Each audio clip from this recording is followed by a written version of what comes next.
Audio Jungle.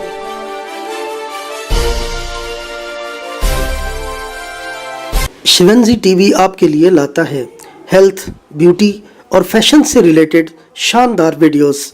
मज़ीद अच्छी videos देखने के लिए यूट्यूब पर हमारा चैनल सब्सक्राइब करें और फेसबुक पर लाइक करें। सेहत है जहां, खुशहाली है वहां। शिवंजी टीवी का खूबसूरत पैगाम। बिस्मिल्लाहिर्रहमानिर्रहीम। मौजू हमारा वही चल रहा है, यानी गोरी रंगत कैसे मुमकिन है। तो आज हम आपको बहुत ही स्पेशल चीज़ें बताएंगे कि जिसके ज़रिए आपकी रंगत जो है वो बहुत गोरी गोरी और निखरी निखरी नज़र आएगी। यानी बेसन के इस्तेमाल से और एलोवेरा यानी क्वार गंदल के इस्तेमाल से कैसे मुमकिन है कि आपका रंग जो है वो निखरता चला जाए और आप अपने आप को बहुत बेहतर फील करें।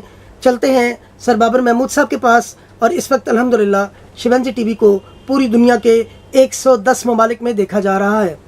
शुरू अल्लाह के नाम से जो बड़ा मेहरबान नहायत रहम फरमाने वाला है।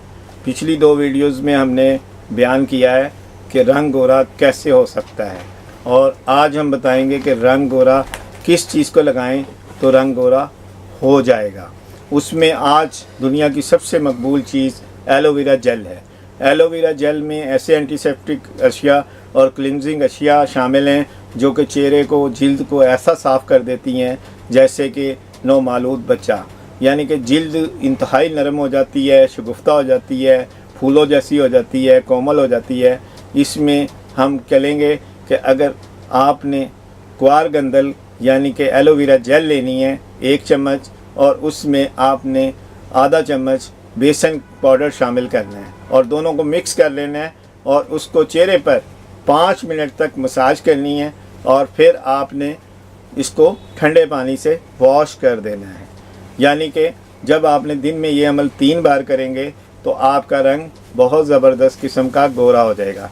इसी तरह एलोवेरा जेल के अंदर हम शामिल करेंगे खुश्क दूध का पाउडर, यानी कि 1 चम्मच और 1 चम्मच, यानी दोनों चीज़ों का हम वज़न इस्तेमाल करेंगे। और इसको भी हम दिन में 3 बार अगर 5-5 मिनट मसाज करेंगे तो हमारा रंग बहुत ही ज़बरदस्त गोरा गोरा हो जाएगा।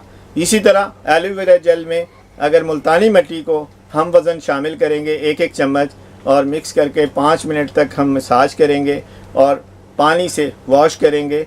इसमें हम पानी की वजाहत करते चलें कि सर्दियों में हमने नीम गर्म पानी इस्तेमाल करना है और गर्मियों में हमने ठंडा पानी इस्तेमाल करना है। शुक्रिया।